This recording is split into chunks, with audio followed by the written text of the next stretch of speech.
지금부터 기후위기대응 및 지속가능발전을 위한 새로운 국제협력 흐름과 P4G 녹색성장 파트너십의 의미와 과제를 주제로 한 첫 번째 전체회의를 시작하도록 하겠습니다. 전체회의 1을 맡을 좌장 치용링을 소개합니다. 치용링은 변호사이자 현재 제3세계 네트워크의 사무총장을 맡고 있으며 또한 ETC 그룹 이사로 활동하고 있습니다. 제3세계 네트워크는 1985년 설립된 이래 개도국의 발전 딜레마 관점에서 선진국과 개도국의 공정하고 형평하며 생태적인 지속가능 발전을 위한 정책 모니터링 및 정책 옹호 활동을 전개하는 국제 NGO이며 ETC 그룹은 1990년대 설립된 식량 농업 관련 국제 정책 NGO로서 다국적 농업기업 및 정부의 대응에 종자 다양성 및 식량 안보 이슈에 대한 정책 옹호 활동을 하는 곳입니다. 치용링은 이전에 국제환경단체인 지구외번 말레이시아 사무총장으로 활동하면서 한국의 지구외번 단체인 환경운동연합을 통해 한국과 인연을 맺은 바 있습니다. 치용링, 마이크를 받아주시기 바랍니다. Good day, good morning, and good evening to Barbara, who is in New York and is very late for her. Thank you. We live in very strange times. Normally, when our Korean civil society friends hold a meeting, it is always, very energizing for us to all fly to Korea and be with our friends to talk through the night and to really, think about how we can all work together. So this year we are doing it like many meetings virtually, and I'm glad that there are also some colleagues and officials who are physically together in a room in Korea. Thank you so much to the Korea Civil Society Network, to the P4G. The topic, I think, is a very timely one. What do we mean when we talk about inclusive and green recovery and carbon neutrality? As we know, the 2030 Sustainable Development Agenda gave us a very, very frank analysis based on facts and reality that there is deep inequality in the world within countries and between countries. And the only way towards sustainability after 20, 30, 40 years of treaties that are legally binding, political commitments, action plans, that we have to deal with transformation of the economic system. Trade, finance, were very much at the heart of where we need to remove the obstacles at the global level for the ability at the national and local level to energize resources, human energy, and the partnerships that will bring us to those goals. That was the hope in 2015. And today we are living in a world of COVID, which actually is a result, as we were saying this morning, of also environmental imbalance. And it has thrown up all the deeper inequalities. We have not gotten better since the 2030 agenda and the Sustainable Development Goals were adopted. We've gotten worse. And the multiple crises of nature, disease, economics and social impact we are facing today really shows that we did not do the transformation that was needed. What is the way forward? Partnerships are the center of our discussion today of government, civil society, and business. From the short video we saw just now, we have seen really from the political economy side, the deep inequality and the deepening inequality have put a lot of money and therefore power in the hands of a few corporations. We support small and medium-sized businesses, family farms, and they are being squeezed out in this system. So we will hear today from three speakers on what it means to have real partnership. At the beginning, we were told we do not want greenwashing. We want real justice and equity and change. So what does partnership mean? So I'm very, very proud to be able to moderate this session. We have three speakers with us today. Barbara Adams from the Global Policy Forum, Ian De Cruz, who is Global Director for P4G, and Ayung Moon, who is the leader of the Civil Society Drafting Group, Statement Drafting Group for the Korean Civil Society Network, to the P4G. So I would like to first invite Barbara Adams. Thank you very much, Yokling, and thank you, everybody. Greetings from New York. It's getting late. It's dark. It's still yesterday on your terms, and I'm really, really pleased to be able to join you. This is good news. And as you've already heard the introductions, I want to say right off the bat that the video that we saw at the beginning has identified so many of the issues that we are facing. And what I'm going to do is to look through these 3 questions that I was asked to address and basically explore what that means for the proposals that are coming forward.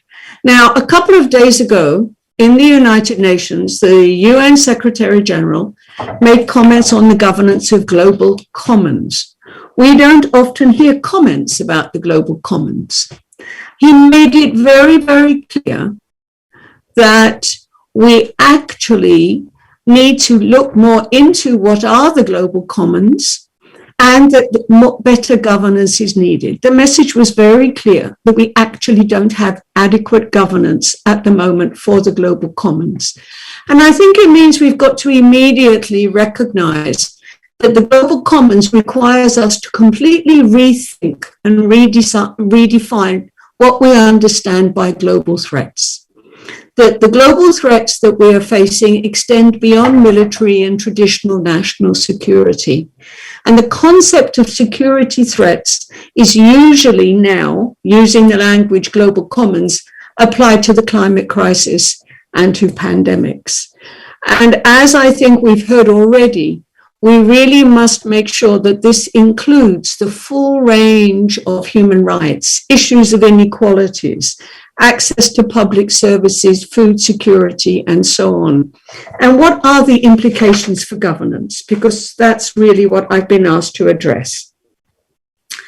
So immediately, governance has not shifted.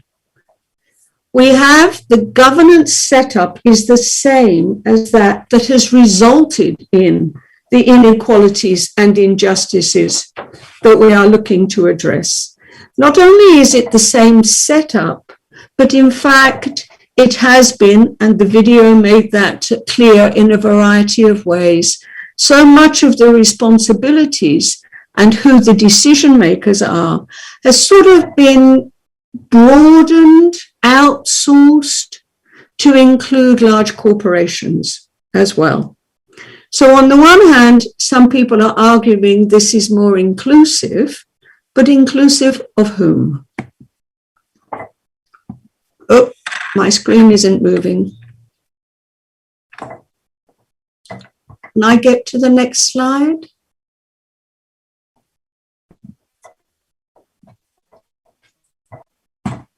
No? Yes. A lot of people have put a lot of store and analysis into the 2030 agenda and what changes we have since it was adopted and a set of sustainable development goals. I think we have to admit that there are a lot of breakthroughs that came with the sustainable development agenda. That this is not now, we're not dividing everything up, fragmenting it. That we discuss rights in one place and we discuss water in another place and we discuss jobs in another place and we discuss trade policy in another place. And it's also made it very clear that it's the whole of society approach and the whole of the person approach. I am a woman, I'm a daughter, I'm a teacher, I have multiple identities, as do we all. And so the Sustainable Development Agenda is looking at that. It comes up with this, and you must have heard it, leave no one behind. The importance of addressing inequalities. Something else that was heralded as something of a breakthrough was that it was universal. It applied to all countries. No country is sustainably developed. It applies to all sectors, all policies. And not only that, it also has to look at the interlinkages, the connections. So quite often when we've looked at development in the past, development is seen as a kind of a one-way flow of resources, perhaps in the form of aid, being transferred to developing or poor countries. And yet, completely not paying attention to other aspects that cross borders, like, for example, emissions, other aspects that cross borders in the wrong direction, like tax evasion, for example. And this agenda says we have to account as well for negative, quote unquote, externalities. If large corporations are polluting, if large corporations are not giving healthy working conditions to the people who work for them, they are externalizing to the public sector the health problems that they are creating without any cost to themselves. These were all the issues that the breakthrough for the Sustainable Development Goals was basically heralding. It was also recognized that this is a massive agenda.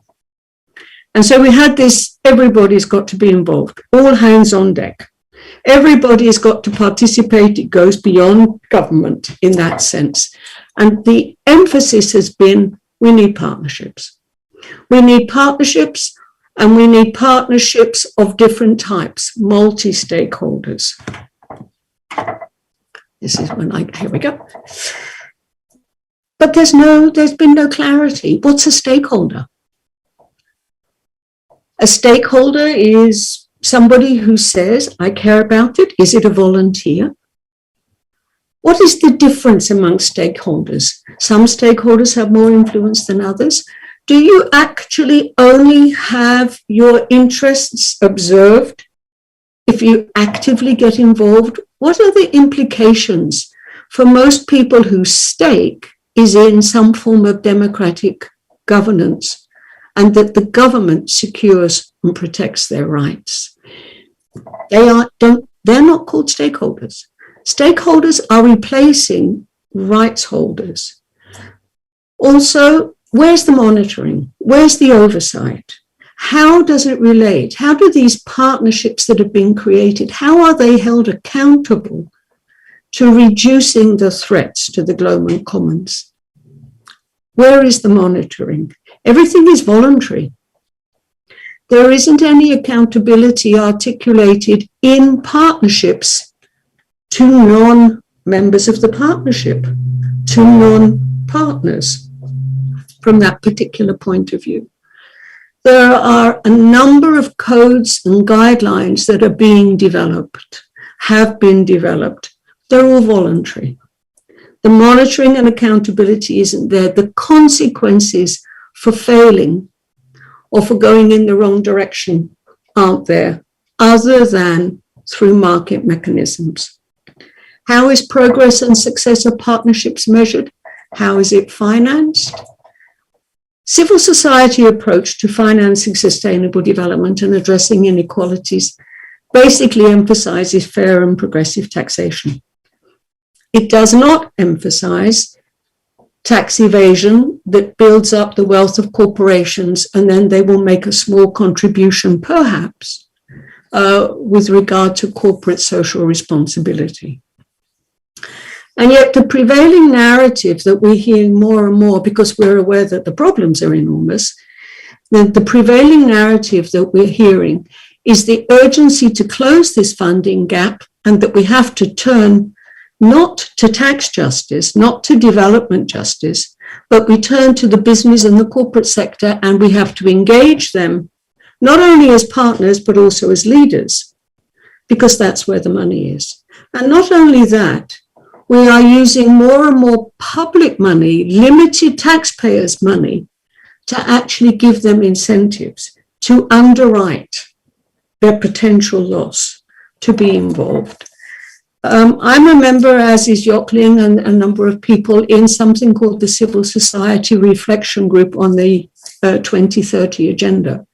And we produce each year a spotlight report. And we've been analysing these. And I'm just going to bring to your attention a couple of examples and concerns as to how this partnership approach, without accountability, without rigorous monitoring, is actually playing out. one of the SDGs is on education. And there's been a growth in so-called low-fee private schools to provide, with the argument that this is making more so-called quality education available to more people. And there's an organization, the Bridge International Academies, which is an initiative for introducing a for-profit sector. Now, this was backed by the World Bank Group. This was advocated as a model with regards to achieving the SDG on education. But in 2016, there were many, as you can see, 63 bridge schools in Uganda. The Ugandan government shut them down because of unfulfilled legal and educational requirements, because of the use of unqualified teachers, because of poor sanitation, and a number of other areas. It's a very clear example that this partnership model was not what wasn't bringing education, wasn't meeting the goals of the SDGs, was undermining the right to education, deteriorated the situation for girls going to schools. Another example on health, I don't know if any of you heard about the pandemic bonds. These were a financing mechanism that the World Bank launched to try and generate resources to support, to generate resources to address pandemics. And there have been quite a lot of analysis. Basically, it's failed. And if you actually look at the incentives and the payoff, a colleague of mine has been quoted in many media outlets. The scheme's fundamental flaw is that we're aimed at preventing a pandemic, but would only pay out when a pandemic was already underway. The partnership model is not good at prevention. Market-based solutions are not good at non-generating income approaches. Another example, gender equality. UN Women, which is part of the UN system, signed a partnership with a big conglomerate that included a lot of mining operations, BHP, to generate resources for UN Women, and received to such an extent that BHP now is in the top 20 contributors to UN Women. Now, this agreement was signed even though at the time there were numerous reports of BHP's involvement as a co-owner with other mining companies in the collapse of the mines dam in Brazil, which I imagine you've heard about. It was an absolute scandal, which killed 19 people and left hundreds homeless. It also signed this agreement at the same time that there was litigation on BHP and these issues, with a lawsuit filed by Australian shareholders against BHP Billiton, alleging that the company had misled them on security concerns. And there are other lawsuits that have settled similar law, for example, the one here mentioned in the United States. Whoops, I went too quickly.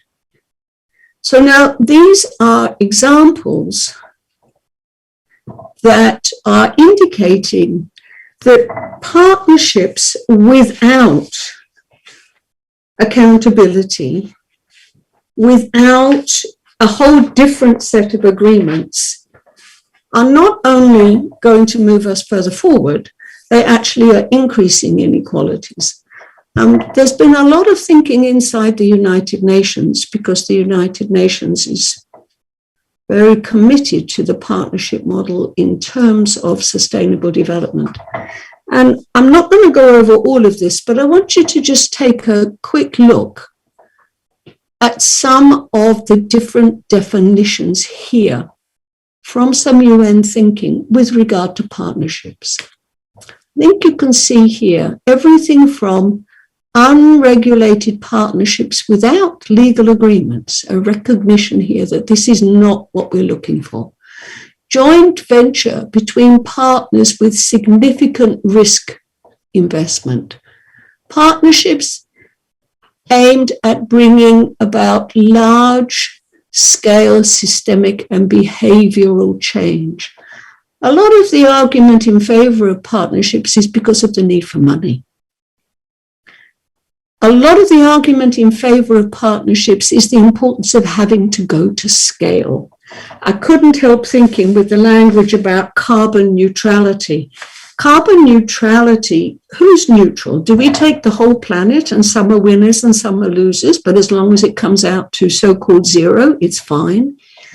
If we don't unpack and analyze the winners and losers with regard to this and get the transformation that Yokling referred to, a complete change of how the business model is working at the moment, carbon neutrality is not going to be a desirable goal. Take a look at this. This is part of the same mapping that the United Nations is doing with regard to partners. Look at the distinction. In the private sector, there's a recognition, it's very clear, that this will be a market-based solution. Market-based solutions do not ensure human rights for all, do not ensure all human rights for all. And if you look at the civil society list, this is the ability to organize and engage people with advocacy. It's almost as though civil society is being called on to be the conscience of this model. And that if civil society doesn't say there are problems here and doesn't actually do the accountability function, which I think in lots of cases the state and others should do, things are going to go ahead. But I think that we've really got to question the direction that these partnerships are going in. Multi-stakeholder partnerships are basically a little bit along the lines of what I've just said. If you have people from different sectors of society and you ignore the imbalances, the power imbalances that exist amongst those different sectors of society, and that everybody is involved and can participate, you have a good partnership, and this is the way forward. I would like to conclude by saying very straightforwardly, we have a common agenda, and we do share the global commons, but we really need a differentiated approach in terms of the way that we work together. A common but differentiated approach which recognizes that there are winners and losers, and that we really can't keep on putting the burden of adjustment on the most vulnerable and those least able to resist. It seems to me that those who have benefited the most from the unsustainable and inequitable approaches and business models that we have pursued that have got us into these difficulties are the ones that must change the most. And governance for development justice means new rules to ensure this, means rigorous monitoring to ensure this, means treaties, means human rights, means differentiated approaches so that we can actually together perhaps protect our global commons. Thanks. Thank you very much, Barbara. You have brought your many years of practical experience at the United Nations, observing, tracking, writing and thinking and working with civil society at all levels. So thank you. That experience and your analysis comes through very powerfully. And I think your ending actually brings me to mind that, you know, this whole analysis actually was very much behind the 1992 Sustainable Development Agenda and the Rio Declaration of Principles, that we have rights is rights-based if we want to move towards sustainability, that we have common but differentiated responsibilities, and the approaches that you talk about have to also be differentiated. For too long in recent years, the UN itself had talked about win-win, or in multi-stakeholder terms, win-win-win, everybody's winning. No, that doesn't work. A lot of people are becoming bigger losers, and then some of the winners have become even bigger winners. Isn't that what we have seen, the reality? So thank you so much. I think you've raised very fundamental framing and directions for us to work with. I'd like now to invite our next speaker, who's Ian De Cruz from P4G. He's a global director. Please, Ian, over to you. Thank you very much, and thank you very much to the Korean civil society organizations for organizing this important event. So for P4G, we're focused on solutions. We're looking, as our title says, what are those pioneering green partnerships investing in impact? And people like you, Yok-Ling, and Barbara can decide, is this a partnership that actually is achieving impact or not? But for us, when we look at this, you know, we have this decade of action coming up. These next 10 years matter significantly. And it has to be action. We can't talk about it. We can't talk about rights and approach if we're not actually delivering solutions on the ground. And for example, your video about people in Bangladesh, I've been to Bangladesh and I've spoken to entrepreneurs there, and they're not looking at themselves as a vulnerable country going to be overtaken by seawalls. They're looking at themselves as saying, how do we become a middle income country?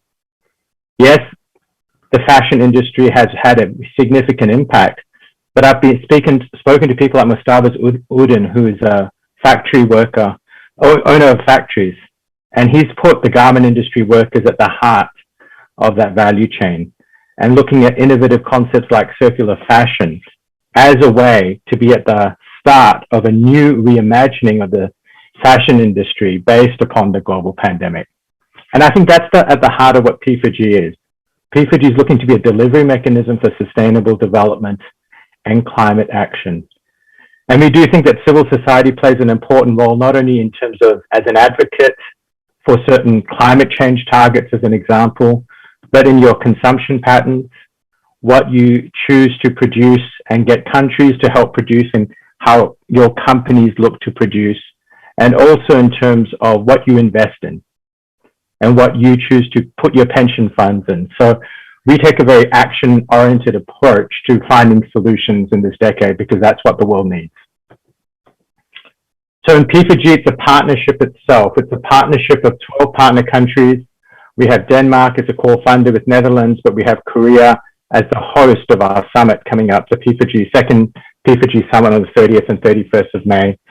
And you can see across the world in Asia, we have countries like Bangladesh, Indonesia, and Vietnam. It's countries Ethiopia, Kenya, and South Africa, Mexico, Colombia, and Chile. And we work with partner organizations in business, for example, World Economic Forum, in finance with International Finance Corporation, in Global Green Growth Institute, based in Korea, cities, and host here in Washington, D.C., World Resources Institute.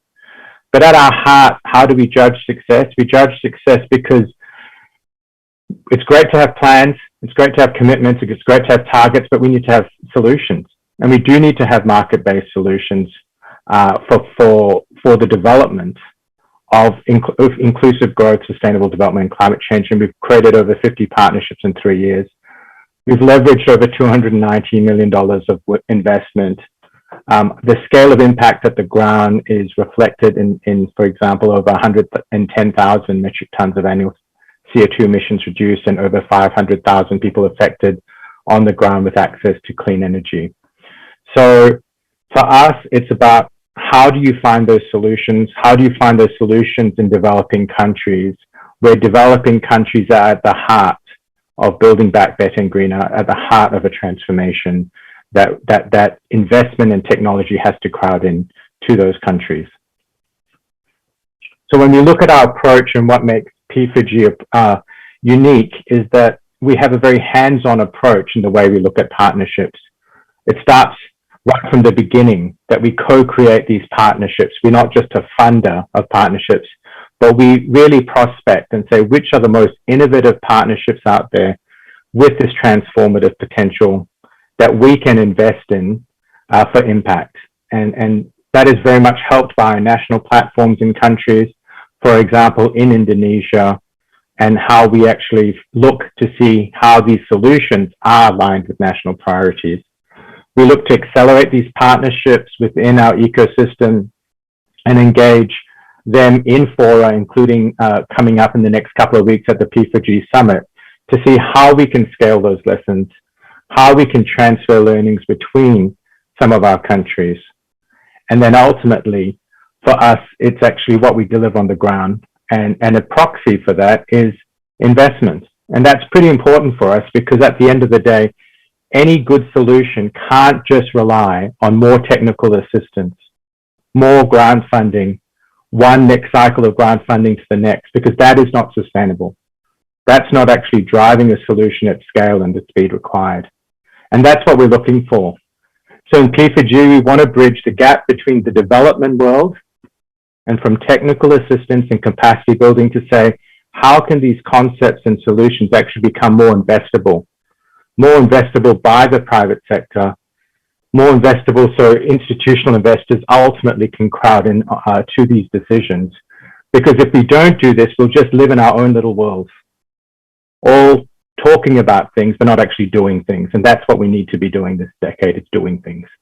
And we need to be doing things that scale and that can replicate really quickly. And that's why market-based solutions, using the market, using capital markets to actually allocate and redistribute that quickly is really critical to our solutions. It requires governments working at creating the right targets and incentives, but it requires private sector to actually be allocating this capital efficiently. And it does require civil society to play an important role, and we'll define a few different roles that we see the civil society can play. And of course, it has to be aligned with agendas from the country level all the way to the global agenda.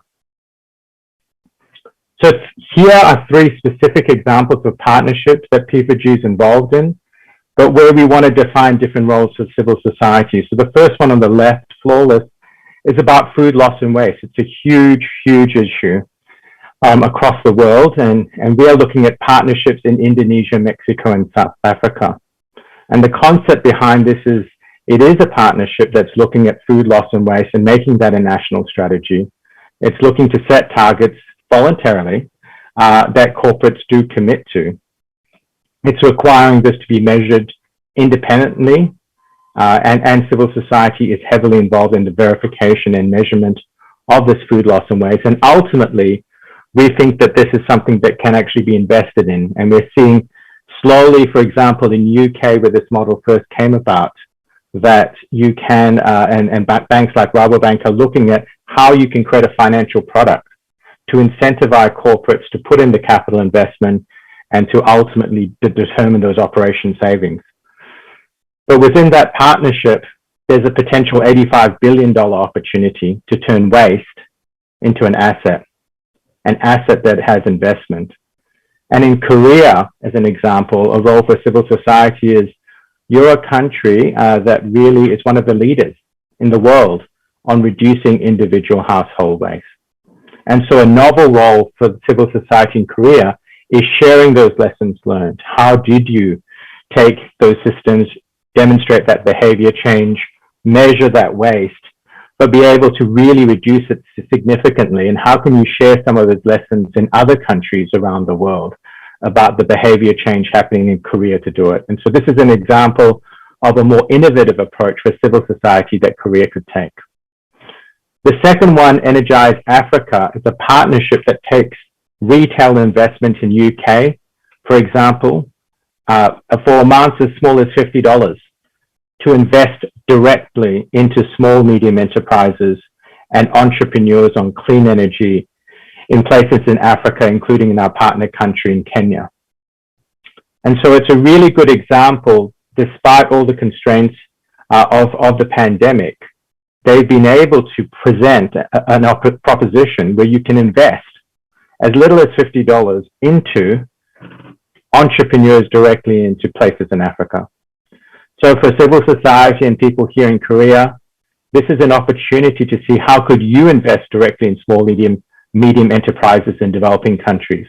How can civil society start to get these crowdfunding mechanisms? They exist in the United Kingdom. Why don't they exist in Korea? Why don't they exist in parts of Asia? You can do this.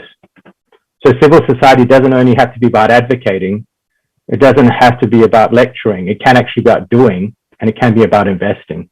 And you can invest directly, and there can be small amounts, and it can still make a big difference. The third one is a project we have called Agroforestry for Peace and Prosperity with the Korean Forest Service in Ethiopia, where we're looking at degraded land to reforest and really work with coffee farmers in Ethiopia to really develop it at scale. But again, it's another novel way that civil society can exercise its decision through what it consumes.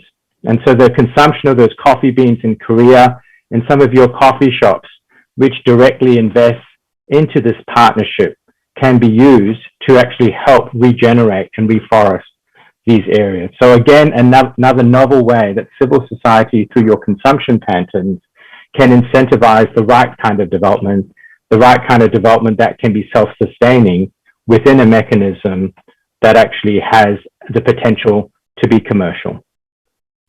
So hopefully it provides you with a refreshing, innovative way that civil society can play. It's really important that civil society keeps playing its role of accountability, of helping governments be accountable for their actions and setting targets.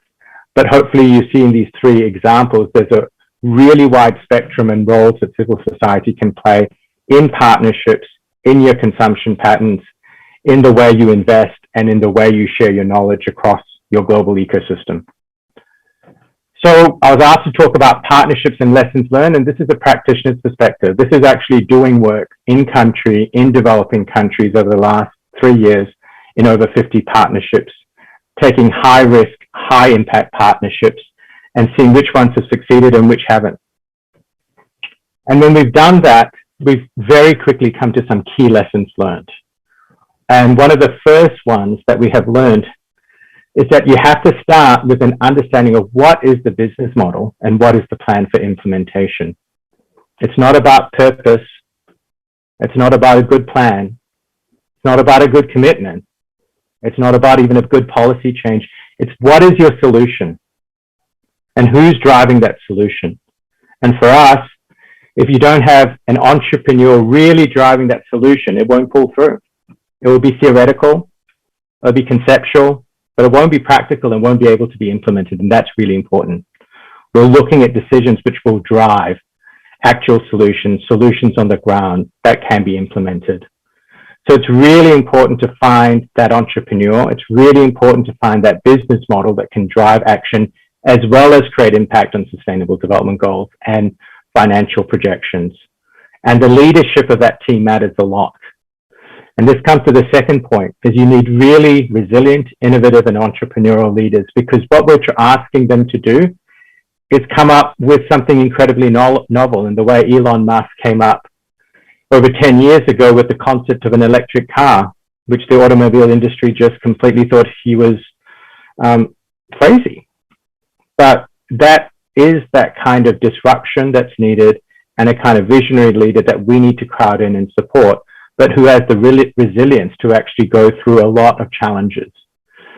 The third one that we see that's really important is that you have to reduce and diversify that financial and political risk by stacking a range of innovative financial approaches, everything from grant-based money, parts of development finance, but ultimately also commercial investment.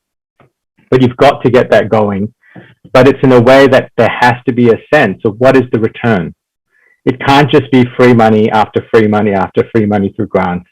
It has to be something that starts to show an impact that over time can create some level of return on investment.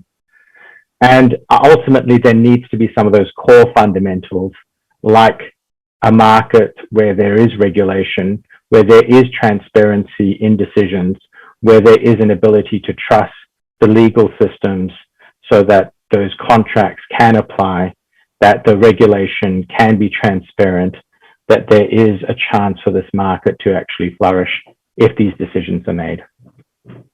So these are some lessons learned.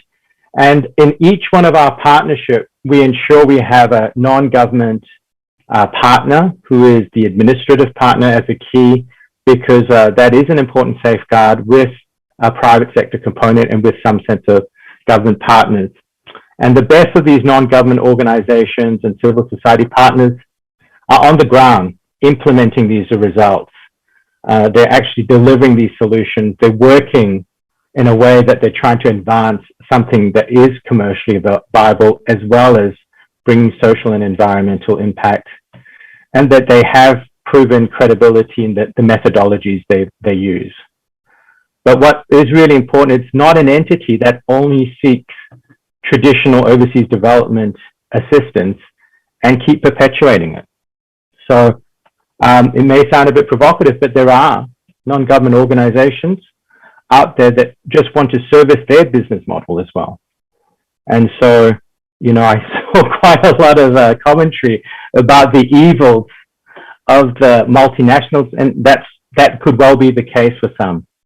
But it's not as if an assumption should be made that all civil society organizations are pure and well-intentioned, because that's not the case. And so we should call out what is the real impact that civil society and non-government organization is doing. Is it really looking to drive impact? Or is it really looking to secure its own financial future and its own business model? And it can do both at times, but it's something we have to ask. The next question is what is being asked something where when you ask them what's the impact, they say, well, how can you help me with the next grant? But without any sense of how is that grant actually triggering a bigger scale of impact. And the thing that we are in our work, because of our focus on action, we're not looking for academic research. We're not looking for early stage development. We're not looking for just pure technology deployment. These have to be solutions that are driven by impact and which go beyond technical assistance and pilot projects. So what's the offering that P4G provides in the partnerships? Well, first thing is we provide something practical, catalytic funding, but we also, as we said, look to co-create and co-invest. How do we bring in other investors into this so that as a partnership matures, as the impact scales, we can actually ensure that we are handing them off to another investor who can take that work to the next level. We also provide strategic leadership, commercial and financial advice to really hone in that business model to ensure that it's scaling, that it has that impact and focus on investing in impact. We bring a wide range of investors and policymakers, including our national platforms, in where usually have some part in the governance of the partnerships to ensure that all the parties are actually functioning cohesively and with a focus on impact. We do, and we will be doing at the P4G Summit, bringing some of the best partnerships to the fore in our Sustainable Development Goals sessions to recognize them as such. And that way also bringing them to the global stage allows them to get the recognition that they deserve, but also then their ability to track other funders, other providers, and other parties and partners who can actually help scale. And ultimately, we provide knowledge products to ensure that these learnings can be shared as quickly as possible through the ecosystem to be scaled at speed required. So when we look at delivering change together, we have this whole ecosystem that we work at the ground level in countries. In Indonesia, for example, we have a government representative through the planning ministry in Bappenas. We have the Indonesian Business Council of Sustainable Development, but we have a civil society organization all working together to see what are those partnerships, what is a solution for Indonesia that makes sense. And then using the food loss and waste as an example, how does that solution, which we're looking to apply in Indonesia, Mexico, and South Africa, how can we get those cross learnings to occur? And where ultimately the agenda on food loss and waste is a global agenda. There's a huge agenda about how do we halve food loss and waste by 2030. It will be profiled at the UN Food Systems Summit. But where civil society plays a role is right at the start in Indonesia, ensuring that when we look at food loss and waste, that we are bringing the best of the solutions, but this impact is happening on the ground. We do bring through our ecosystem non-government organizations like RAP to say, how do we measure and with World Resources Institute and World Wildlife Foundation, how do we ensure the measurement of food loss and waste is verifiable, is independently scrutinized, can be transparent across the whole global supply chain. There are then a whole set of other actors, like people looking at Too Good To Go, these apps that actually try and make food waste something that actually can become an asset, that we stop the food waste. In Korea, we've done a great job on household waste, but also how do you ensure that we change our consumer behaviors in terms of how we eat and what we consume to really change the amount of food waste and including the type of foods we eat. So this is the kind of multi-dimensional role that civil society can play within a partnership that can be scaled globally and is part of a global agenda. And that's the kind of sophistication we're seeing that the best of our civil society organizations are incorporating in their work. This is what we are looking in Korea for the best of your civil society organizations to be part of this movement of action and of doing. So as we look at the Seoul Summit, what are we asking for you in the civil society? Would say help accelerate the best of these P4G partnerships in country. Build some of your own partnerships in Korea with that mindset of how do you create scale of impact? How do you create change? How can you be that change through your consumption, through your investment decisions? And the second thing is to bring to Korean corporates and government ministries, how do you ensure that there is a Green New Deal where there are actually green growth investments? How do you show that the percentage of investments is actually green? And after the summit is over on the 30th or 31st of May in this decade of action, that we start to see this transformation. So for example, the push for the world's biggest offshore wind farm in Korea is part of a bigger energy transition that Korea is going through, where it is looking at things like offshore wind as a source of energy in the future to really change your energy mix. That's really important to see that it's not just targets and plans, but actually delivers action. Your leadership in the ecosystem is really important in this decade of action. So this is not just advocating at this time for a climate change target, it's actually saying this is change that you are part of. Your consumption decisions, you invest in pensions, those pensions should be used to actually create that impact not only in Korea, but as I gave the practical examples, impacts that you can positively make a difference, make a difference in developing countries. And then join P4G in our latest updates to our newsletter. We have a state-of-the-art awards. If you know cutting-edge partnerships, which are the best of the best, please be part of that conversation and join us for the summit. You'll see, and my colleague Ling will post the P4G Summit website. It's all now available in the public to register. Be part of that conversation and be part of that change. Thank you. Thank you very much, Ian. It was very illuminating to hear of some of the practical experiences and the challenges and how to bring different players together.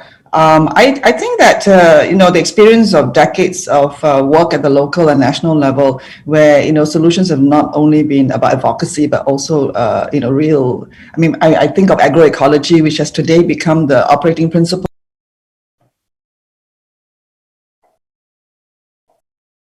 I think you're on mute. Yeah, I've lost the sound. I think you just put yourself on mute. Sorry, because it's too sensitive. You've gone on mute again. Am I being muted by somebody? No, I'm not touching my computer. Can you hear me? Right. So, like I was just thanking you. I think sharing the partnership model at the global level, bringing together the best of investment and experiences and different players is really challenging. And I think flowing from what Barbara was sort of outlining as what to look up for so that we actually get the best results. And I was just reminded about how for a long time already, a lot of the work of civil society, local governments, entrepreneurs at the local level have been very, very rich. So it is in a way not something new, it's how do we scale up, as you say. I was just reminded, I was saying about agroecology, which today is the operating principle recognized within the UN and science and practice.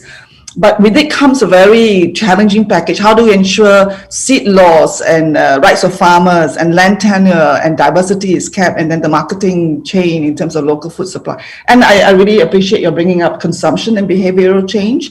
I think this whole focus that you have shared with us about food waste and food loss.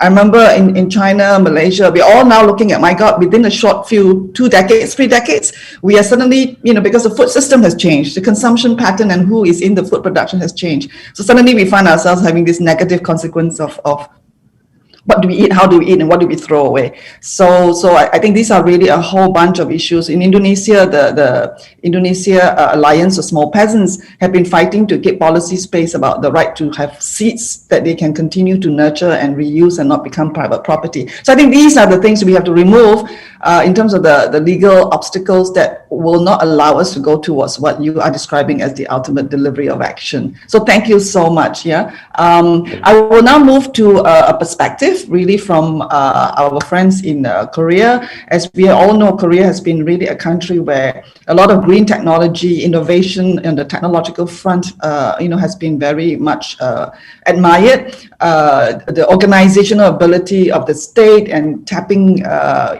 very much the entrepreneurship of the country.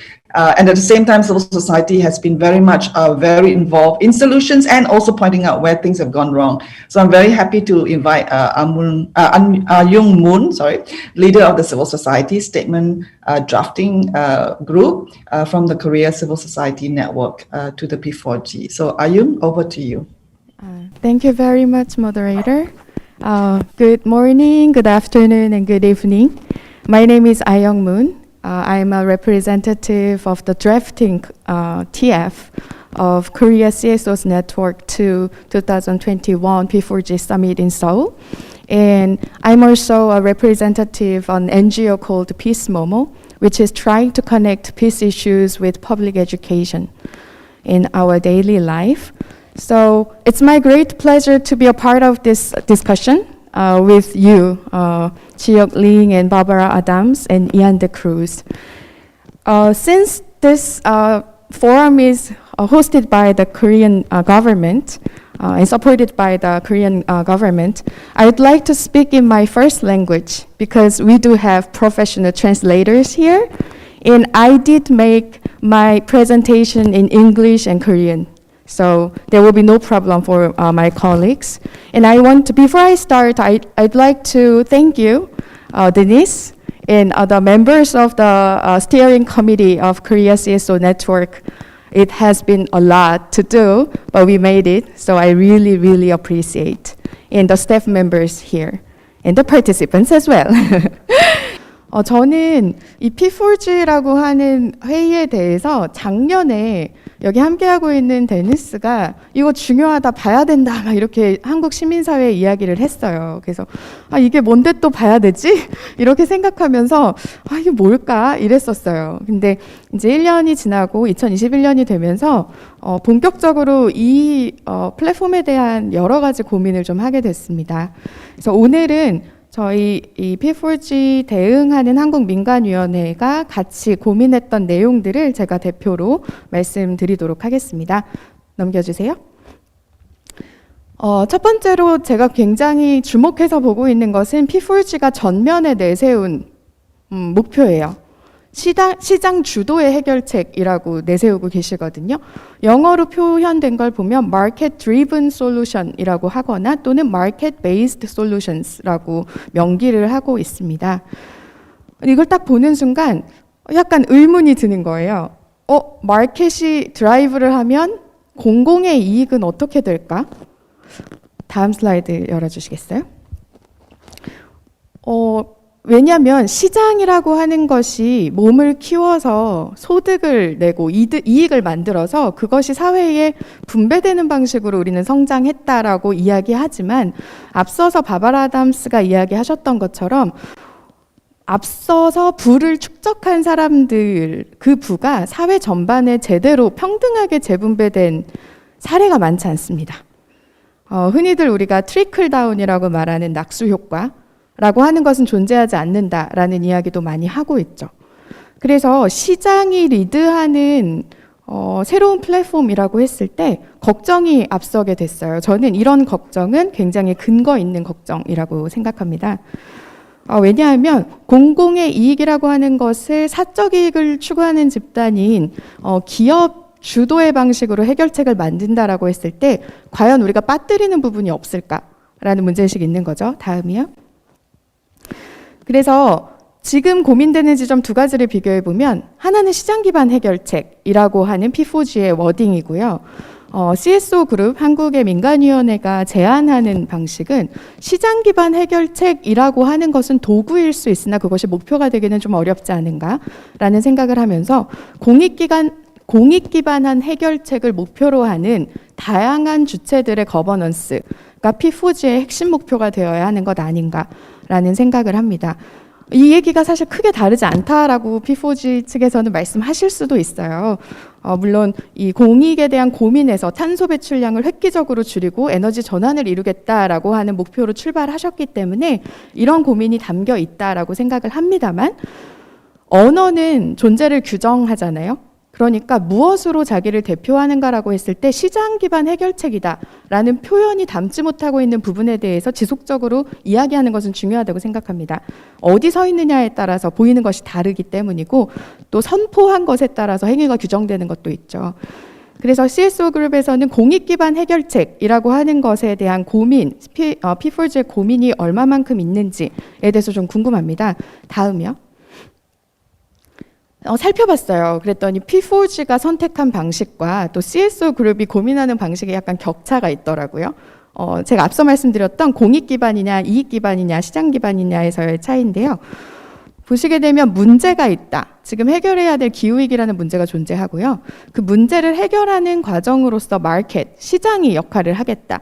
그럼으로써 지속가능한 성장을 가능하게 하겠다라고 하는 것이 P4G의 목표입니다. 이걸 봤을 때 지속가능한 성장의 핵심 추진 동력은 기업이죠. 시장. 그 시장이 지속가능하기 위해서는 시장의 지속가능성을 높일 수 있는 이 사회 전반의 지속가능한 성장이 보장되어야 하는 것이고요. 여기서 보았을 때 무엇이 과연 우선순위로 이야기되는가라고 하는 질문이 생겼어요. Public interest, 공익이 혹시 부수적인 이익으로 설계되어 있는 것은 아닌가? 왜냐하면 지금까지 표현되어 온 방식에 따라서는 이 공익이 전면에 내세워져 있지는 않다라고 하는 분석입니다. 그래서 다음 슬라이드 보여주시겠어요? 풀뿌리 시민사회 단체들이 우려하는 지점이 바로 거기 있습니다.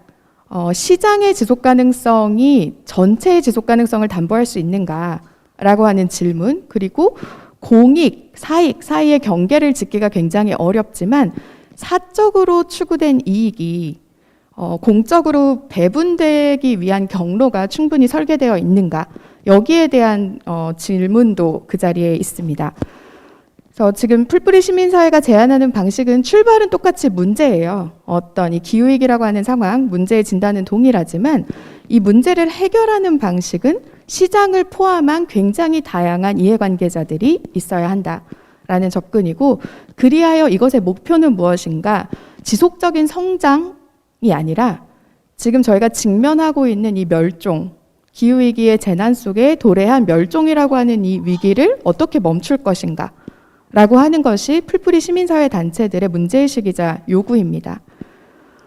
P4G 같은 경우에 다양한 이해관계자의 참여를 보장하고 있는 거버넌스를 이야기하시고 그 문제의식 속에 저희도 오늘 포럼을 할 수 있게 되어서 그런 문제의식이 전혀 없다고 볼 수는 없겠지만 좀 우려되는 부분은 있어요. 아까 이한이 발표하실 때 NGO랑 NGO 파트너를 구분하셨거든요. 살짝 설명해 주셨지만 저는 그게 충분히 이해되지가 않았었어요. 또 영리 행위자와 비영리 행위자인데 비영리 행위자가 시장에 액티블리 참여하는 비영리 행위자라고 할 때 그럼 그 존재들은 누구일까라는 질문도 들었습니다. 그래서 풀뿌리 시민사회는 공익이 핵심적인 이익이 되는 그 문제 해결의 방식을 더 선호하고 이것이 P4G의 새로운 출발에 중요한 기반이 되어야 한다라고 이야기하고 싶습니다. 다음 보여주세요. 공적 이익과 사적 이익, 좀 전에 바바라 아담스께서 커먼즈에 대해서 언급해 주셨고 구테레스 사무총장도 커먼즈에 대해서 말씀 주셨는데요. 이 퍼블릭 인터레스트, 공적 이익은 정부 주로 관에 의해서 대변이 되고 이 사적 이익은 주로 기업에 의해서 대변이 되고 있습니다. 근데요, 정부는 사실 정치적 입장으로부터 자유롭기가 어렵죠. 그런 상황 속에서 정부가 놓치는 거, 또 기업이 놓치는 거, 그 사이에 공공의 이익이 존재한다라고 생각합니다. 사람들, 아까 누구도 뒤에 남겨놓지 않는다, leave no one behind도 언급이 됐었는데, 남겨져 있는 존재들이 누군지, 배제되어 있는 존재들이 누군지, 또 기업이 파악하지 못하는 그 영역, 그 공공의 이익에 대해서 대변할 수 있는 굉장히 핵심적인 목소리를 시민사회가 내고 있죠. 그래서 저는 P4G가 고민하실 때 이 공적 이익과 사적 이익, 그리고 공공의 이익, 이것을 균형 있게 고민해 주실 필요가 있다라고 생각합니다. 다음 슬라이드요. 파레토 법칙이라는 게 있죠. 파레토 프린시플. 거기 보면은 이 세계에 일어나는 어떤 문제의 80% 그 결과는 원인이 20%에 있다라고 이야기하거든요. 예를 들면 그런 분석도 있었어요. 지금 현재 기후위기를 초래한 이 탄소 배출의 책임은 G20에 있는데 그 피해는 인구의 80%가 겪고 있다. 이런 분석이 있었던 적도 있습니다. 보게 되면 부의 축적이나 분배에 있어서도 불균형이 분명히 존재하고 지금 이 기후위기와 관련해서 기후위기에 기여했던 국가들은 이미 발전 단계가 너무 높아져서 재생에너지가 기본값이 되지만 개발도상국들은 거기에 도달하기까지 굉장히 많은 기술력과 자본을 필요로 하는 상황에 놓여 있죠. 그래서 사실 파리 협정이 매우 이상적인 출발이고 의미 있는 출발이지만 개발도상국들 입장에선 또 어려움이 분명히 존재합니다. 그래서 이런 불균형을 바로잡는 것, 어떻게 하면 덜 평등한 이 구조를 조금 더 평등하게 만들 것인가 라고 하는 것에 새로운 플랫폼은 반드시 책임을 가지고 고민을 이어가야 된다, 또 실행해야 된다라고 생각합니다. 다음 페이지요. 두 번째 포인트는 임팩트에 대한 질문이 좀 들었어요. 다음 보여주세요. P4G가 임팩트를 어떻게 정의하시는지가 궁금하더라고요. 임팩트가 굉장히 큰 것 중심으로 파트너십을 선정하신다라고 되어 있는데 제가 이제 알고 있는 지식으로는 임팩트라고 하는 건 부정적인 임팩트, 긍정적인 임팩트를 다 포괄하고 또 예측 가능했던 임팩트와 의도하지 않았던 임팩트를 포괄하는 것이잖아요. 그러면 P4G가 이 임팩트가 큰 케이스들을 파트너십으로 선정해서 어마어마한 기금을 지금 투자하신다라고 이야기하시는데 P4G가 얘기하는 임팩트의 정의는 무엇인가? 제가 자료를 이렇게 들여다봤는데 전반적으로 탄소 배출을 줄인다, 기후위기의 문제를 해결한다, 에너지 전환한다라고 하는 어떤 큰 목표는 보이지만 구체적으로 그리하여 P4G가 지향하는 임팩트라고 하는 것의 세부적인 내용들을 좀 알기는 어려웠어요. 다음이요. 그리고 또 하나, 그리하여 그 임팩트를 측정하는 기준은 또 무엇일까라는 질문이 좀 들었습니다. 제가 사례들을 좀 여러 개 봤거든요. P4G 홈페이지에 들어가니까 사례들이 쭉 소개되어 있었어요. 근데 그 사례들을 보면 어떤 사례는 이거 정말 엄청나다. 예를 들면 아프리카의 식수, 깨끗한 물과 관련한 사업을 진행하고 있는 것이 있는데 드링킹 워터 프로젝트예요. 아프리카에서 진행되는 거의 6개국 이상의 국가가 함께하고 또 사기업들이 함께하고 NGO가 함께하는 프로젝트더라고요. 그래서 이런 건 정말 멋진 프로젝트다라는 생각을 했습니다. 근데 또 한편으로는 호텔에서 음식을 배송할 때 그 체인의 어떤 비효율을 줄여서 탄소 배출량을 줄이겠다라고 하는 사례도 있었어요. 큰 틀에서 봤을 때 탄소 배출량을 줄인다는 것에 기여는 분명히 있을지언정 이러한 임팩트의 차원이 좀 다른 것 같거든요. 어떤 프로젝트는 즉각적으로 로컬에 계신 지역 주민들의 삶에 직접 영향을 미치는 사업도 있고요. 어떤 건 사실 지역 주민은 사실 알아차리지 못할 만큼 이런 글로벌 차원의 프로젝트도 진행이 되고 있습니다. 그래서 지금 P4G가 이 다양한 사례에 대해서 임팩트를 측정하시는 기준이 무엇인지에 대한 질문이 좀 들었습니다. 나중에 이한이 응답해 주실 수 있으면 좋을 것 같아요. 다음 보여주시겠어요? 그래서 지금까지 제가 접할 수 있는 정보들을 통해서 보았을 때 지금 P4G의 임팩트에 대한 정의가 구체적으로 좀 가시화되어 있지는 않다라는 생각을 했습니다. 그러면 CSO 그룹은 여기에 대해서 어떤 이야기를 하고 싶을까? 앞서 바바라 아담스 선생님이 언급하신 내용이랑 제 주제가 자꾸 맞나요? 그래서 되게 반가운데 다음 슬라이드 보여주세요. 시민사회, 이 풀뿌리 시민사회들은 이 임팩트의 근거, 임팩트를 측정하는 기준이 발전정의에 닿아 있어야 된다라고 생각하고 있습니다. 이 발전정의라고 하는 것이 그 자체로 또 무엇이냐라고 이제 개념을 이야기하면 우리가 봐야 될 것이 굉장히 많겠죠. 근데 경제정의, 뭐 배분의 정의, 사회적 정의를 포함해서 여러 가지 요소들이 발전정의의 요소로 이야기되고 있습니다. 그래서 얼마나 정의로운가, 물론 정의란 무엇인가라는 영원한 질문이 우리 앞에 놓여 있지만 그 논쟁적인 주제를 주요한 기준으로 삼아서 이 사업들의 임팩트가 과연 더 정의로운 사회를 만드는 데 기여하고 있는가에 대해서 주목할 필요가 있고, 이 임팩트를 측정하는 기준, 또 이런 사례들을 선정하는 기준에 있어서 발전정의의 관점이 얼마만큼 포함되어 있는가에 대해서 P4G가 좀 더 명료하게 이 행위자들에게 공유할 책무가 있지 않은가라는 생각을 합니다. 그래서 이런 측면에서 다음 문제의식이 연결이 돼요. 다음 슬라이드 보여주세요. 네, 뭐 공개성 또는 투명성이라고 이야기할 수 있을 것 같은데 공유되어 있는 자료들, 공개되어 있는 자료들을 보았을 때 제가 앞서 제기했던 공공의 이익, 커먼스 차원의 이 이익을 어떻게 고려하고 있는지에 대한 요소, 그리고 또 이 사례들을 선정하거나 평가하는 기준, 임팩트의 측정의 어떤 의미, 정의, 이러한 것들을 충분히 읽어내기가 좀 어려웠어요. 아마도 P4G 내부에서는 충분히 논의하고 가지고 계실 수 있습니다만 이것이 정보 접근성에 있어서는 그렇게 공개되어 있지 않다라는 인식을 좀 하게 되었습니다. 그래서 이 부분에 대해서도 앞으로 좀 보완이 될 수 있으면 좋겠다라는 문제의식이 있고요. 가능한 한 기업의 자산이 투자된다고 하더라도 이 정부의 세금도 투자되는 것이고 결과적으로 공공의 기금이 투자되는 사업이기 때문에 이 투명성 차원에서는 더욱 많은 정보들이 공개되는 것이 P4G의 어떤 다자주의를 뒷받침하는 훨씬 좋은 방식이 될 거다라는 생각을 합니다. 네 번째 슬라이드, 네 번째 문제의식인데요. 이니셔티브에 대한 이야기예요. 누가 시작하는가? 다음 슬라이드요. 시장이 정부랑 같이 주도하는 방식으로 지금 P4G는 설계가 되어 있는데요. 이걸 봤을 때 이렇게 한번 바꿔볼 수도 있을까라는 생각을 했어요. 다음 슬라이드요. 소비자이자 시민들이 같이 주도하는, 왜냐하면 마켓은 소비자 없이는 존재할 수 없고 정부는 시민 없이 존재할 수 없어요. 그래서 지금 마켓과 거버먼트가, 시장과 정부가 함께 한다라고 말하는 것에서 저희가 사람이 자꾸 안 보이고 지역이 안 보이게 되는 효과가 있는데, 이것을 균형을 맞추기 위해서 소비자이자 시민인 사람들, 다양한 역할을 가진 사람들이 함께 주도하는 방식의 협업이어야 되지 않을까라는 생각을 합니다. 다음 슬라이드요. 들여다보게 되면 지금 P4G 같은 경우에는 전 지구적 차원, 세계적 차원의 논의와 기금 운용이 분명히 진행되고 있고요. 프로젝트들을 들여다보면 글로벌, 또 지역, 국제적, 그리고 국가 차원의 개입들이 존재하는데요. 지역의 목소리가 잘 보이지 않는다라는 분석을 하게 됩니다. 다음 슬라이드요. 그리고 또한 시장과 정부와 어떤 기관 행위자들은 보이는데요.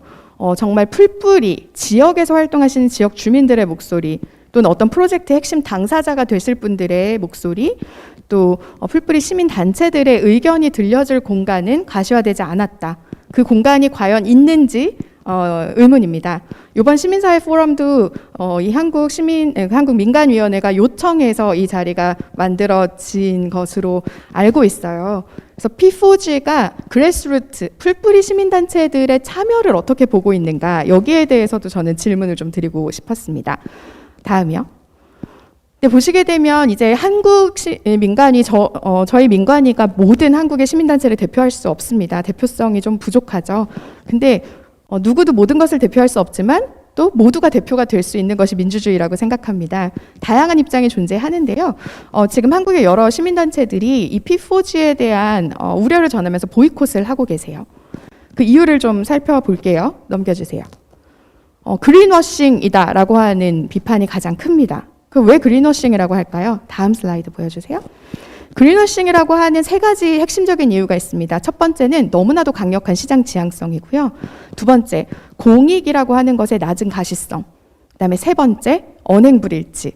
이 언행불일치의 요소는 이 포럼을 준비하고 또 주최하고 있는 이 서밋을 주최하고 있는 한국 정부에 대한 비판이 큽니다. 다음 슬라이드 보여주세요. 제가 한국 정부가 지금 비판받고 있는 지점들을 몇 가지 공유 드릴 텐데요.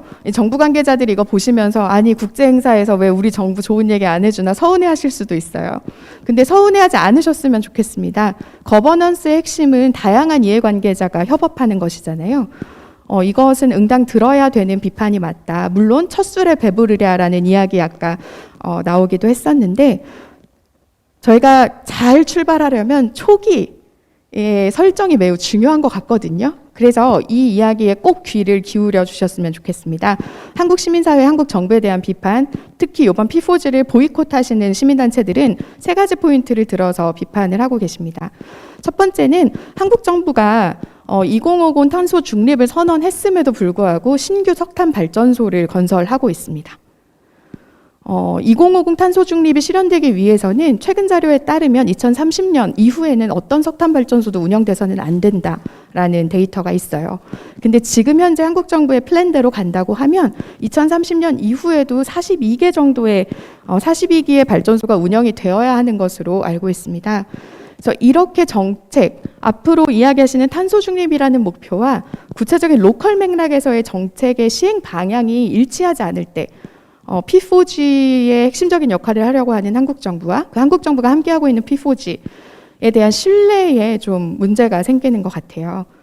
두 번째, 다음 슬라이드 보여주세요. 그리고 또 하나는 한국전력이 베트남과 인도네시아의 석탄발전소 건설을 추진한다. 이 석탄발전소를 수출합니다. 여기에 대해서는 국제적으로도 이러한 것들을 중단하라는 목소리가 있었음에도 불구하고 지금 현재 한국의 상황은 이러합니다. 그렇기 때문에 한국 정부가 추진하는 이 P4G라고 하는 새로운 플랫폼에 대해서 시민사회가 우려와 비판적인 시선을 가질 수밖에 없는 맥락이 이 지역 안에 있다라는 걸 공유드립니다. 다음 슬라이드요. 그리고 또 하나, 가덕도 신공항 건설 추진. 탄소 배출에 있어서 이 항공산업이 차지하는 비중 우리 알고 있잖아요. 탄소 배출량을 줄이겠다라고 하면서 신공항을 건설하겠다라고 하는 의제는 상호 충돌하죠. 그래서 지금 언급한 이 세 가지 사례는 여러 가지 문제들 중에서 몇 가지 주요하게 언급된 사례이고, 이런 문제의식 속에서 지금 현재 출범하고 있는 P4G에 대한 여러 가지 우려의 시선이 있다는 것을 공유드립니다. 저는 이 우려는 정당하다고 생각합니다. 왜냐하면 그간의 경험 속에서 우리가 목표로 한 것과 실현해내지 못한 것 사이의 격차가 굉장히 컸기 때문이죠. 그래서 다음 슬라이드로 넘어갑니다. 그러면 우리는 이런 차이들을 어떻게 조절할 수 있을까? 다음 슬라이드요. 네, 제가 시간이 없는 것 같아서 달렸는데 천천히 하라고.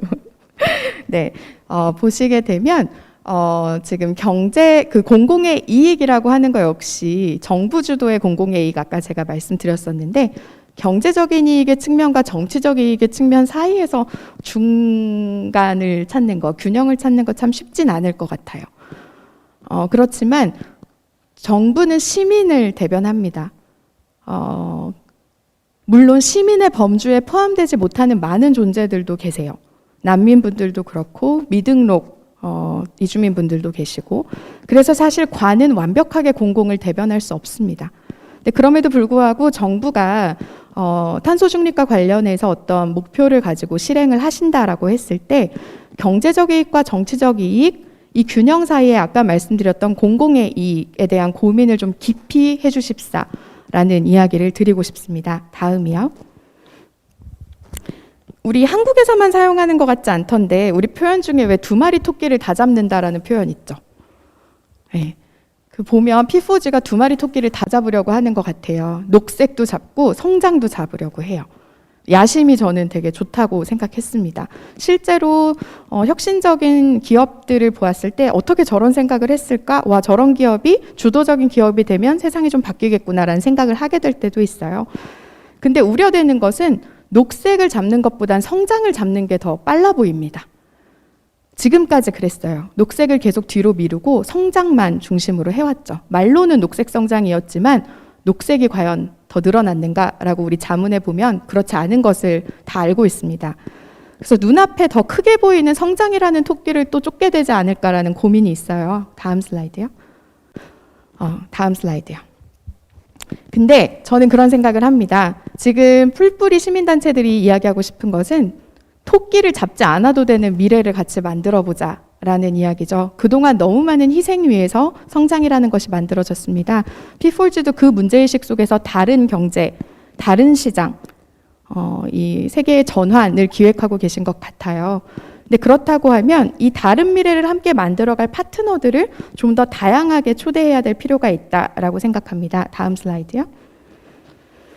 그래서 우리가 과연 필요로 하는 미래가 무엇인가, 시장의 지속가능한 성장 굉장히 중요한데 지금 축적되어 있는 부로도 사실 배분만 잘하면 모든 사람의 삶의 질을 엄청나게 높일 수 있죠. 적정한 규모의 경제, 적정하다라고 하는 것이 무엇인가, 우리가 필요로 하는 그 미래라고 하는 건 무엇인가를 재정의해야 될 때라고 생각합니다. 다음 슬라이드요. 이따가 저희 세션 중에 사례로 공유될 알맹상점인데요. 제가 여기를 공유드리는 이유는 유일하게 제가 직접 경험한 데라서예요. 이곳에 가면 굉장히 대안적이고 구체적인 방식의 소비 생활을 하실 수 있습니다. 소비를 아예 안 할 수는 없죠. 살아가면서. 근데 대안적 소비, 지속가능한 소비를 구현하는 방식에 있어서 사적 이익을 도모하는 방식과 공적 이익을 도모하는 방식 사이의 균형을 잘 잡고 있는 사례라고 생각됩니다. 이따가 그 사례 발표 꼭 놓치지 않고 들으셨으면 좋겠고요. 그 다음 슬라이드요.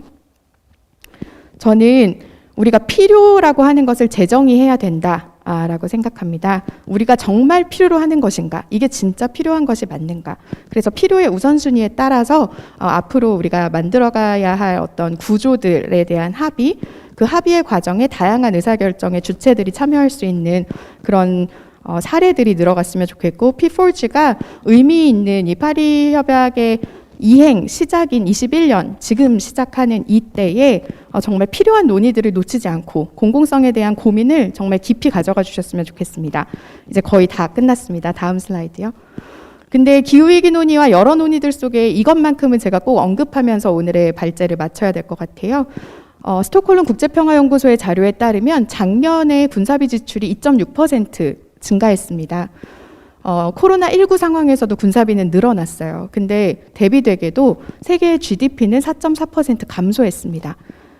GDP가 감소하는 와중에 군사비 지출이 늘어났다라고 하는 이 격차, 지속가능한 미래를 이야기하는 우리들이 어떻게 바라봐야 될 것인가, 질문을 남겨요. 다음 슬라이드요.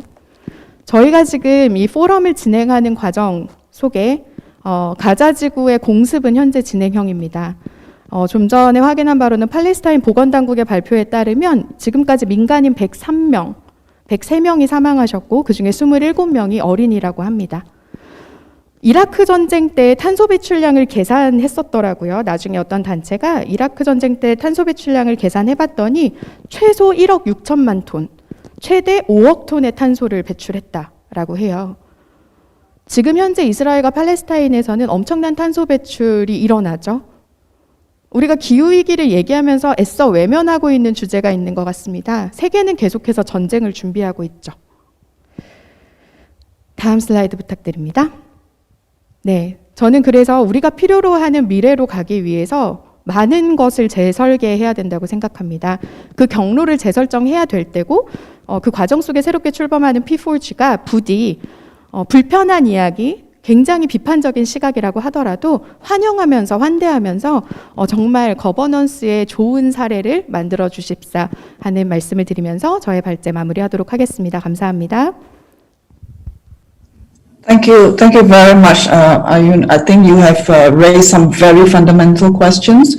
You've also shared with us a lot of the real debates on very concrete, ideas and contradictions within Korea. And I think that Korea is a good example of where civil society has always played a very strong role in raising some of these issues. Now we have about maybe 10-15 minutes left.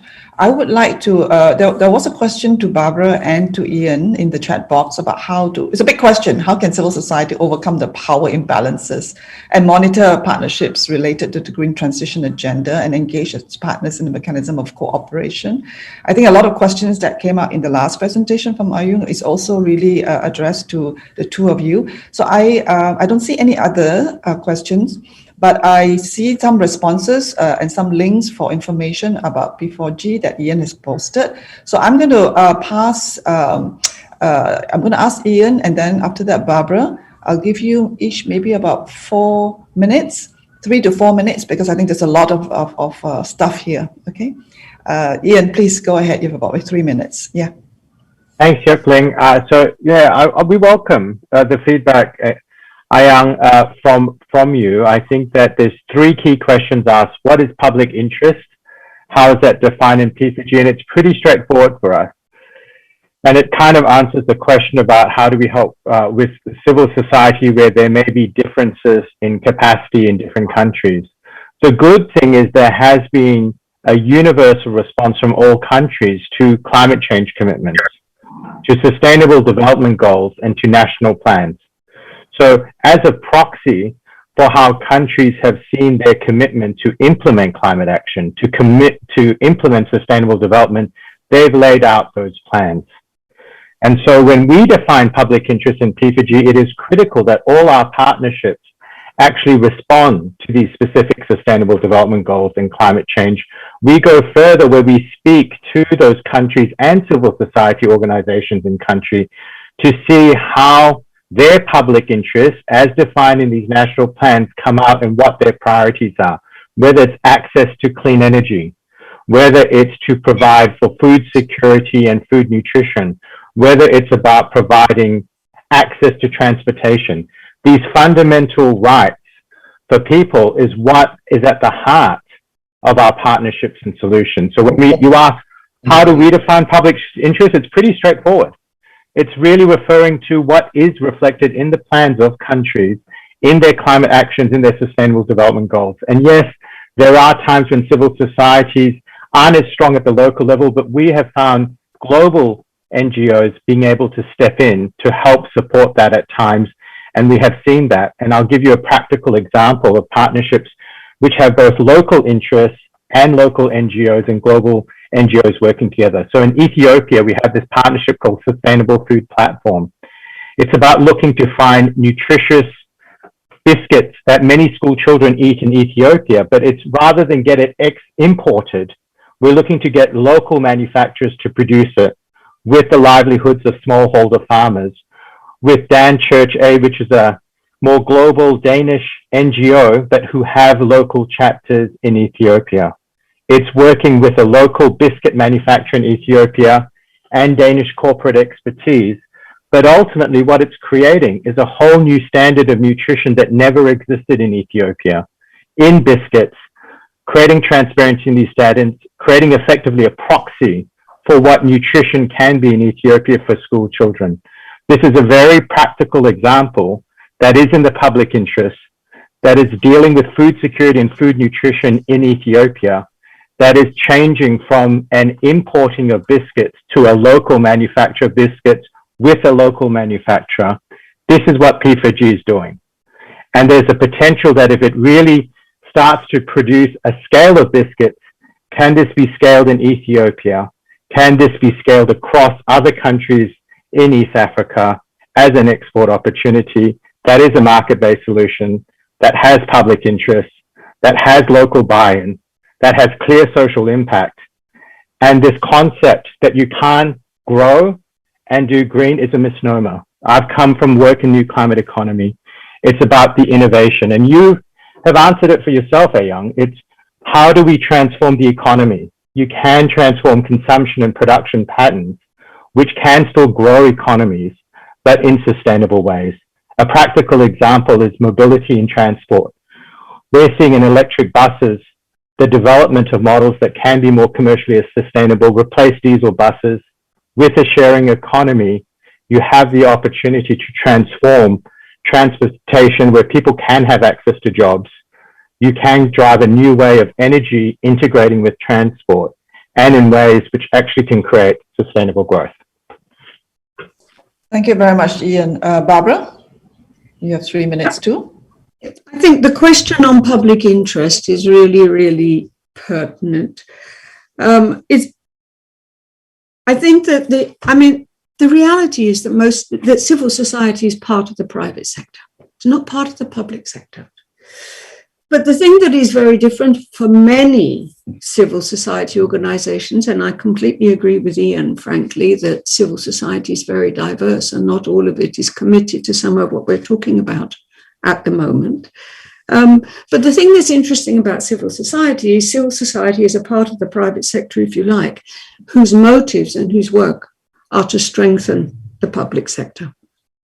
Or maybe not so much to strengthen the public sector, but to ensure the access of people, particularly people who are more disadvantaged and vulnerable, to public sector services.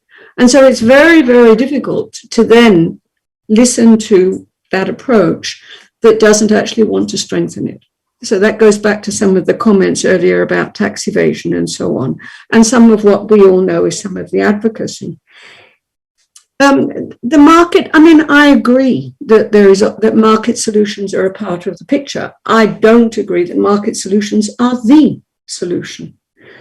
And I think if you look at the data, for example, informal economy, you're not going to benefit from this if you're not participating in the market. And so I think the figures now, ILO has had the figures, I don't know what the latest are, but well over 50% of people, of workers, are informally employed in all different kinds of ways, and the majority there are also women. So I think that this whole distribution of benefit, winners and losers, access and so on, those are what the public sector, the public interest, should be addressing. And I can't really be supporting processes that actually undermine the public sector, or on the other hand, detour public sector resources into incentives, because at the moment the market returns aren't good enough. You're only getting 1 or 2%. So the government is giving you a better return. The sustainability of some of those incentives, some of those public-private, some of those underwritings isn't there. If the economics turns around in a few years' time and the interest rates are higher, we're not going to see the same degree of interest in a number of these various partnerships and public-private. And I think that's been documented historically. So in addition to agreeing with Ian that the civil society organizations are very diverse, I want to emphasize that's also true, obviously, with the for-profit sector. And I found the example of Elon Musk very, very interesting, because I don't remember again the exact figures, but it's well over 30 years ago now that there was actually a viable development for the electric car. And it was destroyed by lobbying by other corporate sector with regard to wanting to undermine it for obviously competitive market-based solutions. So I think that this whole question of partnerships and market-based solutions is clearly relevant, but it's not the whole picture. And we really need to be rigorous with how governments are using the limited public resources that they hold in trust for us, in terms of what initiatives they're supporting and where those accountabilities are with regard to it. It's back to, I can't emphasize enough the importance of the differentiated approach. There is no one wonderful way forward here. And the thing that really worries me at the moment is we're pushing down this road and we haven't developed what we need to from the governance point of view to accompany it. We haven't developed, we don't have sound conflict of interest policies. We've worked really hard to have transparency and public information disclosure. But once you get into partnerships with people in the commercial, the trade secrets, we know this, frankly, with the responses to the pandemic at the moment. So we have so much more work to do to make this solutions. Yes, of course, Ian's right. We want solutions. We want action. But basically, I think it's really important that we don't just that we don't correct in those solutions and actions the mistakes that we've already made. As we are doing lessons learned, we're going to learn from what works, and we always have to also learn from the failures. Thank you very much, Barbara.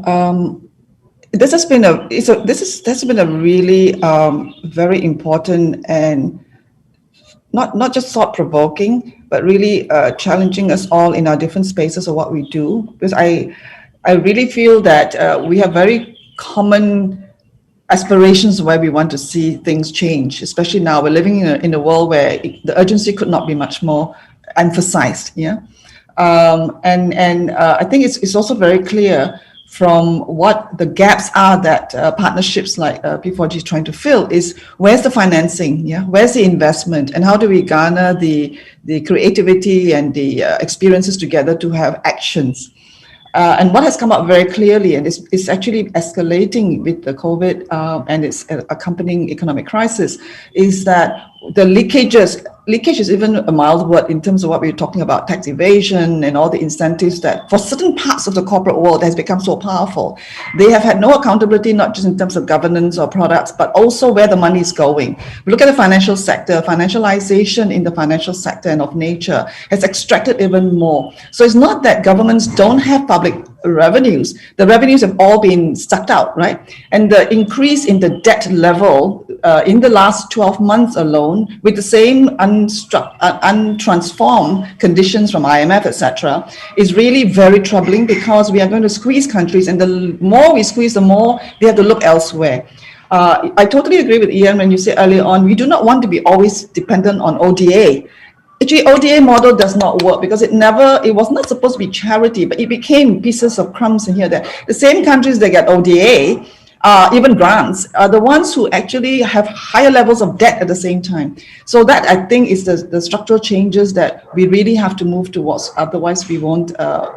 We may have successes here and there with the good partnerships, but we will not change the fundamentals that will also undermine the good partnerships. And I want to end by saying that some of the questions that have come out, and very strongly by Ayung, was what is the criteria? Where are the indicators? How do you measure who are left behind? We want to leave no one behind. That's a rhetoric. It has become such a mantra, but we are leaving so many more behind since we first came up with don't leave anybody behind in the UN. So really it's about who are the losers? How do you have equity? And the question that came up was, how do you correct, which we cannot answer today, the imbalances of power, because the imbalances have gone even worse, right? If a few individuals own enough wealth compared to, how many percent of the population, there is something fundamentally wrong. So thank you very much again. I think we are having a lot of sessions coming up that really will take some of these points further down the road. And thank you again to our friends in Korea for putting this together and for framing and challenging us to be very frank. I appreciate that. Okay, thank you very much. Sorry, Yes. Can you hear me? Yes. I'm sorry for interrupting. Okay, so I'm ending now. Thank you very much, and thank you to all the panelists. Back to the organizers. 끝났어요. Okay, this is Ayung Moon. I'm speaking from Seoul. Oh, sorry, you want to have a few, you are also speakers, so I'm sorry. I'll give you 2 minutes, 3 minutes, please have your always final difficult response. to do the hybrid forum, but Yeah, sorry, yeah. your Please, moderation yeah. is amazing. I love it. No, Thank you so Ayung, much. please, you deserve to okay, have your just- 2 minutes too, please. Yeah, okay, thank you. 2 minutes. I still have a question to P4G. Thank you, Ian, for your answer. But I think we need to have more discussion in long term. I'm curious, how are you going to distribute the revenue from the partnerships, the corporations that involved in P4G? I'm really curious. If they do make the growth and if they do have a lot of revenue, then how it will become a part of our common interest in the globe? So I really want to see the structure that the benefit from the P4G will be distributed in equal way for the globe. And also, I mentioned about war industry, peace movement, and other civil society movements. I think we need to be all connected. We need to think all together. Now we are doing wars, and we are preparing wars. Now we are speaking about this from Korean Peninsula. We are always worried about war, which is forgotten war from the global society, right? So, how can we stop this ineffective way of problem solving? We are all discussing and investing money for a better world, but at the same time, we are leaving everyone behind. As Barbara or as Chi-Young just mentioned, that we are just living for some of the people, like 20% of the population or 1% of the population. This is unfair, very unfair. So I do hope that we can have better discussion. And I think this opportunity, P4G, it will be a good starting point. How can we work together? Because for our life, consumption is very important and production is also important. How to make it sustainable? I think it matters for all of us, and we do have our portion to speak in this governance. So thank you so much. Thank you, Ayun. You have actually rounded our whole session beautifully, taking us back to the big picture. As Barbara said, everything that is successful in actions and policy are a small part of the big picture. And I thank you for bringing us to the reality of what's happening in the Gaza, power plants, the burning of the planet. So we do not want to be paralyzed by the big problems, but we have to also think big in terms of, and brave in terms of the solutions. Thank you so much again to the panel and to the organizers. So I hand this back, and the discussion obviously will continue. 네, 감사합니다. 치용님. 저희가 원래 예정했던 청중 토론이 있었는데요. 저희가 채팅창을 통해 가지고 청중 질문들을 받고자 했는데 이렇게 패널 간의 열띤 토론이 있을 줄 알고 청중분들이 미리 채팅창에서 길게 질문을 하시고 직접 또 답변을 다 채팅으로 받으셨더라고요. 그래서 치용님이 특별히 특정 누군가를 지정하지는 않으신 것 같습니다. 치용님 좌장에 훌륭한 사회 봐주신 거 너무 감사드리고요. 그리고 그 바바라 아담스, 이안데 크루스, 그리고 우리 문하영 선생님 세 분 패널 멋진 토론, 저희가 P4G를 이해하게 되는데 많은 도움을 주셨습니다. 정말 감사합니다. 이것으로 첫 번째 세션을 모두 마치겠고요. 떠나기 전에 저희가 그 바바라 아담스, 치용링, 그리고 이안데 크루즈한테 P4G에 던지는 메시지 한마디씩만 저희한테 좀 해달라고 말씀을 드렸어요. 메시지 카드와 함께 그거 샷을 한 번씩 좀 잡아주시고 나서 공식적으로 이 세션, 첫 번째 세션을 모두 마치도록 하겠습니다. So impact